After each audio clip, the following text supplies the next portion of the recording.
Hello everyone, Ember Power here, and welcome back to a new video. In this one I'm going to be going over my top 10 cards from the set 151. And of course, let me know which is your favorite, and just in case no one got that bit, basically this is my own opinions. I know that there's some very divisive opinions about what cards are actually really good from this set and what are just pure filler. This is mainly a collector's set, which is why there's just so many kind of meh cards really, although there does seem to be a handful of cards that do seem like they will end up seeing play, and of course I'll go over them in this video. But kicking things off, we have number 10 spot taken up by Aerodactyl. So Aerodactyl has gone under, I think, a lot of people's radars, especially because there was no translation that I could find in English for this card. But for 2 colorless energy, it does 100 damage, and it basically says put the highest evolved Pokemon on your opponent's active Pokemon back into their hand. So this attack, Degeneration Arc, basically shrinks an EX Pokemon back into its pre-evolved form. So if you deal like 100 damage to a Gardevoir EX, what you'll actually be doing is shrinking them down to a Kirlia, and then you just KO Kirlia and you take a price card.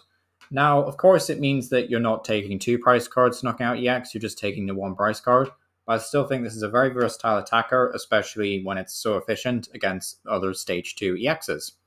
It's also pretty good with Arceus V-Star because you're both using double turbo on, well, colorless energy and the attack cost.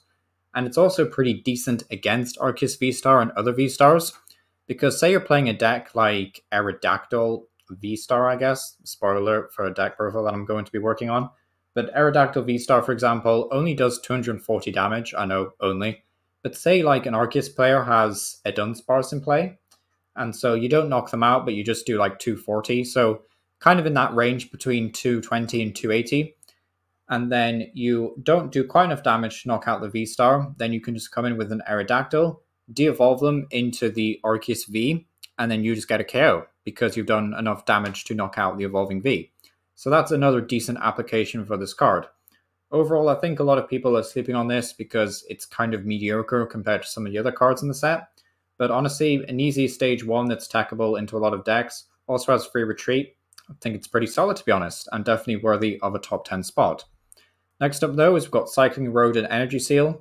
I honestly thought about putting these in the number 10 spot, but I couldn't bring myself to do it because I just feel like people would complain since these cards are definitely more likely to see more play, at least, than the Aerodactyl.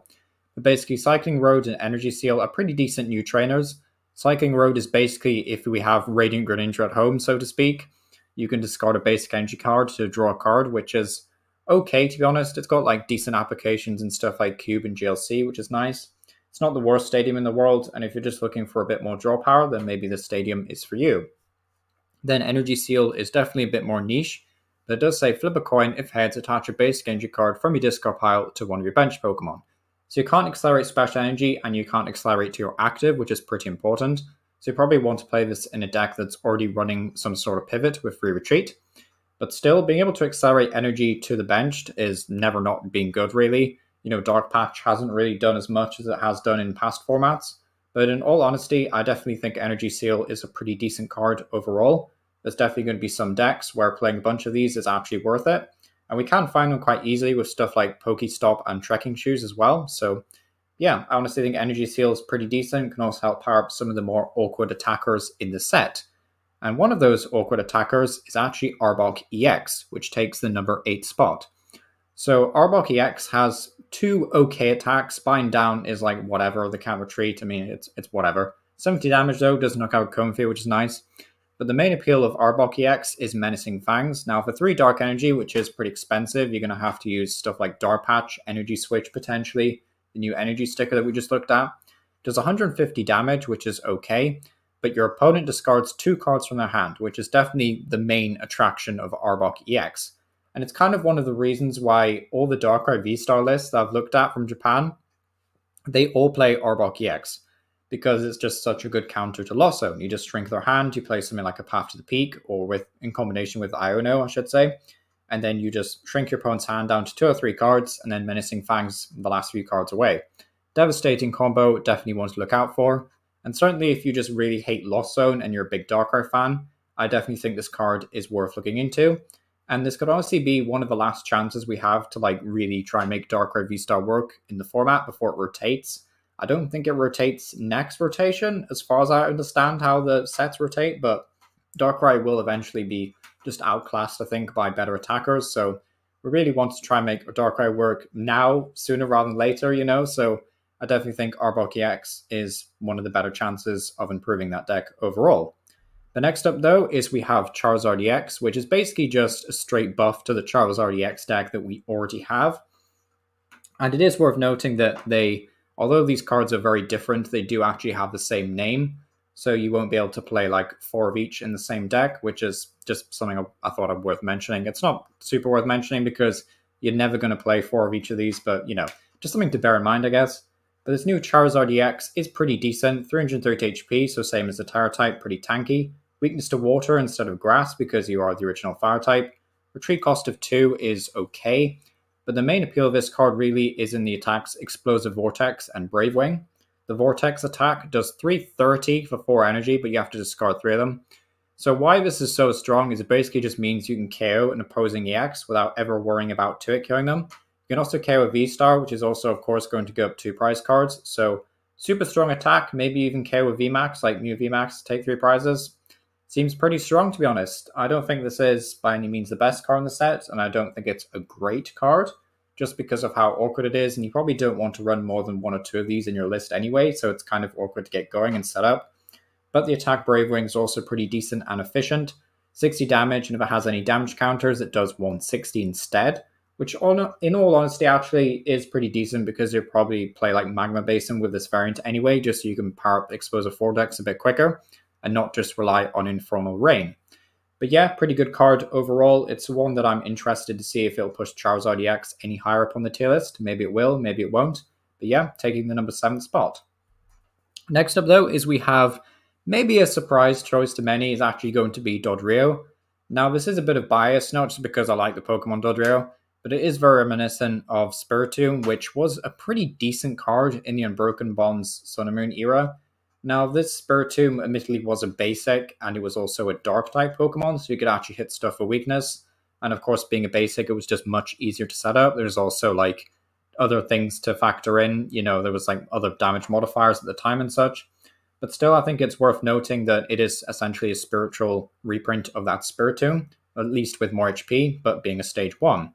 It also allows you to draw a card when you use the ability Zooming Draw, which I really like, so it's essentially like a good single prize attacker with its own built-in draw engine. So just something worth bearing in mind. Also means it could be really nice for stuff like Hisuian Zork V-Star and Tyranitar. Tyranitar is absent from the selection of choices here, but still a one that you could definitely consider. But yeah, I think Dodrio is honestly a pretty underrated card from the set. I don't think it would be great, especially not in a format where like Sableye can just board wipe you in a few turns and such, but if you don't run into Lost Zone and you don't play against stuff like Raining Greninja, Baxcalibur, then I honestly think this Dodrio could end up being a pretty good card at some point in the future. The next up, though, is we have Rigidband, which I would say marks the first of a long list of like, well, not long list, it's a top 5, but you know what I'm trying to say here. This is like the top 5 cards, and I think all of these have decent potential at being competitive. And Rigidband, honestly, is a pretty strong tool card that says, the Stage 1 Pokemon this card is attached to takes 30 less damage from attacks. And it's really nice with stuff like Oinkologne EX and Wigglytuff EX, which is on this list, don't worry. Wigglytuff EX has 250 HP, but if this Pokemon has any special energy attached to it, it gets plus 100.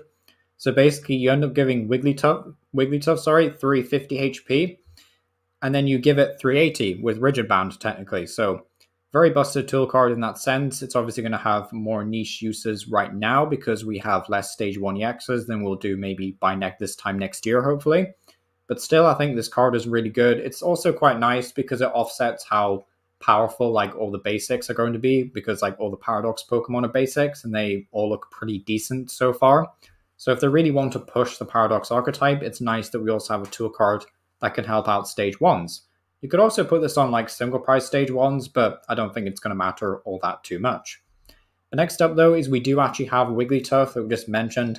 I do think Wigglytuff could be better than Oinkologne in some regards. Yes, Oinkologne has a more efficient attack in the form of Maddening Scent, but I do like Wigglytuff being able to give itself more HP. Of course, Wigglytuff does require 3 energy as opposed to Oinkologne's just 1.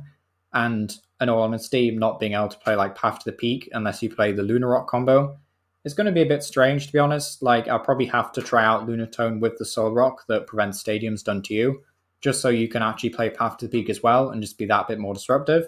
But I do think some kind of Wigglytuff, kind of big damage deck could be a thing. So, and the attack isn't terrible either, 2 shots everything. So, yeah, definitely think Wigglytuff has some solid potential in Standard. Next up, though, is we have Alakazam. I was really torn on where actually to put Alakazam, and in the end, I decided it was better than Wigglytuff and Rigidband. But basically, this card's main appeal is that it can attack from the bench using dimensional manipulation. Sadly, you can't use Mind Jack, which sucks. I think some people believe that Alakazam can attack from the bench and use either its attacks. Sadly, it's just the one attack, but still 120 from the bench, it's okay, to be honest. Like, especially if you have stuff like Mimikyu in the active.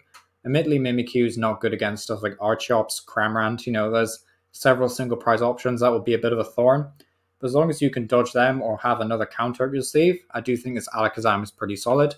Also, Mind Jack is definitely a pretty decent attack, so, you know, something to look forward to. It's nice to see Alakazam back in the TCG, of course, after a bit of a hiatus, so glad to see that the card is at least somewhat playable. Next up, though, is we have probably my personal favorite EX from the set, and that is going to be Blastoise EX. 330 HP, so already pretty tanky, but then it has the ability Solid Shell. It says his Pokemon takes 30 less damage from attacks after applying weakness and resistance. So honestly, really super tanky Pokemon, and you usually see really tanky Pokemon with like 2-hit KO attacks, but not Blastoise. Blastoise has the attack Twin Cannons, which does 140 damage for each basic energy you discard from your hand.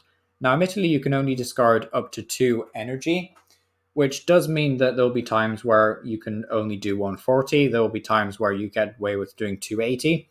But still, 140 is still a pretty solid number to be hitting. Also, the fact that you don't have to hit 280 every single time means that you can be more efficient into stuff like Cramorant and Raging Greninja, which is really nice. But yeah, 280, really solid damage to hit.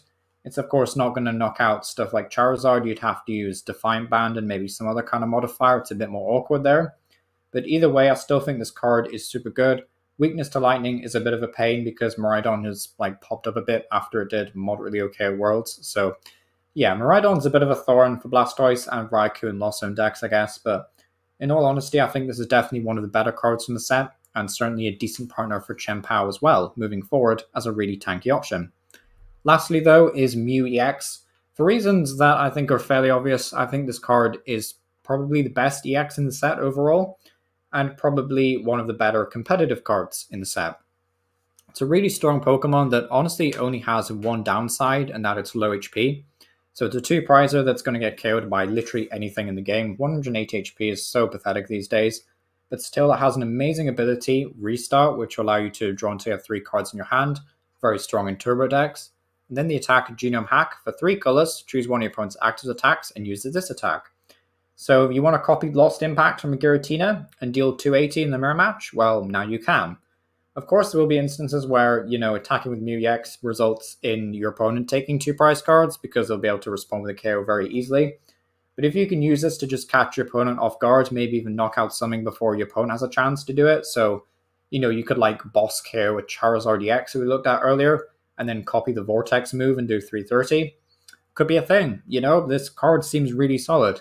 Definitely a nice one-of in stuff that can accelerate energy pretty easily. You know, think about Baxcalibur, which I think accelerates non-water Pokemon. If it accelerates to just water Pokemon, I do apologize, I forgot what Baxcalibur does. But Baxcalibur, Arceus, and then the upcoming Garchomp as well, actually, which looks like a pretty decent card. So there's Garchomp, Arceus, Baxcalibur. Missing anything that's like Fluffy, I guess, but it's a bit more awkward. You could use Gardevoir. I guess this could be another Gardevoir card. And there was one more. What was it? Well, Lost Zone, I guess, for Mirage Gate. You could use that. I swear there was one more, though. Oh, yeah, Charizard. So you can use Charizard to accelerate 3 energy to new EX. So, yeah, pretty cool, honestly. And on top of that, it's also a pivot with free retreat. But yeah, it's been Aaron Power. Thank you for watching. Let me know what your top 10 pick is, I guess. And yeah, thank you for watching.